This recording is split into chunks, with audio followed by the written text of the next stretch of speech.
right, let's discuss this further now. I'm joined by political analyst Professor Seepe. Prof, thank you very much for your time. It sounded to me as if the public protector and her finding is basically saying he wasn't there, and therefore what he didn't see, he cannot be found guilty of. Am I reading this correctly? Well, if you read the report and you listen to her, this was a case of see no evil, hear no evil. Effectively, the protector went through a long monologue to come to a conclusion that was almost not different from what was in an interim report or preliminary report. But what was most disturbing is that this is a person who had an opportunity to look at evidence that the parliamentary panel looked at. And there's also issues of law here where the Constitutional Court had expressed itself around issues of conflict of interest. So she chose to ignore all the evidence that exists, but also the precedent that had been set by the Constitutional Court. The first thing is that the president himself had said that he is a farmer. He is in the business of buying and selling. And effectively, that falls short of what is expected of him as a president, not to be engaged in paid work. And the panel, which comprised the Chief Justice and another judge, Seepe, and the senior counsel, came to the conclusion that the submission by the president was to define paid work narrowly. And they went painstakingly to explain why the president erred in his own understanding. But the protector preferred to take the version of the president.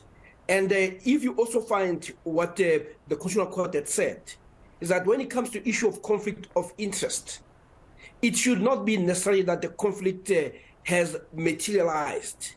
It says the mere fact that you have exposed yourself to a situation where there might be a conflict, you're already guilty. Yeah. And the protector, had she read that report on Gandla, would have come to a different determination. So I'm not surprised that the DA is the first, and I think others will do the same thing, to take this report on review. Yeah. And in a sense, one could actually say this is the most embarrassing report and the most embarrassing argument that has been presented by the protector. And when you look at the fact that she does confirm that although the SARB, that's the Reserve Bank, has not concluded its investigation on whether or not the exchange of foreign currency was violated, the laws around the exchange of foreign currency was violated, that report is still going to come out. But she's saying we had to release ours now because we don't know how much longer that report is going to take. So wouldn't that mean that she jumped the gun a little bit, to John Steenhuisen's point earlier? Well, the problem with her is that she appears to have been given an instruction that you should come with a conclusion that the president is not guilty of any wrongdoing when it relates to Phala Phala. Hence, the jumping of the gun doesn't come as a surprise. But the facts will speak for themselves, and we also have at least a panel, a report by the parliamentary panel that has gone to a great extent to explain. And when the judges came to a conclusion, they say they are, based on the information that they had, they are satisfied that the president had violated the Constitution in terms of his conduct, that there's a conflict of interest there. But there are also other issues that will come in that she didn't deal with. The issue of abuse of power. What we must also remember is that we found another president in another country, Namibia, who found himself having to respond to issues that have to do with our president. And it comes as no, that should suggest that there's something wrong. There might have been even a discussion. So effectively, as Mr. Steenhuisen is saying, that here we're dealing with a matter that involves a private business of the president. But you find another president having to respond to his own parliament about the issues that relate to a private business of our president. And if you can't see the notion of a president having abused his position as a president, where another president have to answer these questions, then you are actually chosen to be blind. And Prof, you know, looking at this report, at the end of the day, what happened today is 1 point to President Cyril Ramaphosa. No matter how we look at it, no matter what our opinions are as South Africans on whether or not she erred in her findings, it's still a point to President Cyril Ramaphosa a few months before elections.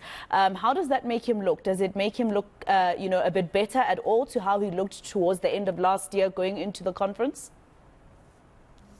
Well, I don't think it is 1 point, because South Africans are not going to believe that. Remember, it is South Africans who are going to be voting, and they are watching this, and they have to choose whether they can trust a former Chief Justice and a judge and a senior counsel than somebody who is really legal and upstart compared to them. So the question is, who do you want to believe? You have somebody whose job is going to be decided by the ANC and the president, whether you become public protector, and people who are retired, who have no interest whatsoever other than the fact that they've been called to perform a particular function, and they are experienced. They're the ones who decide whether something is right or wrong. And also, you also have the Constitutional Court judgment that was very clear that the mere fact that you have exposed yourself to a situation where the mere fact that there is a risk of conflict makes you already guilty.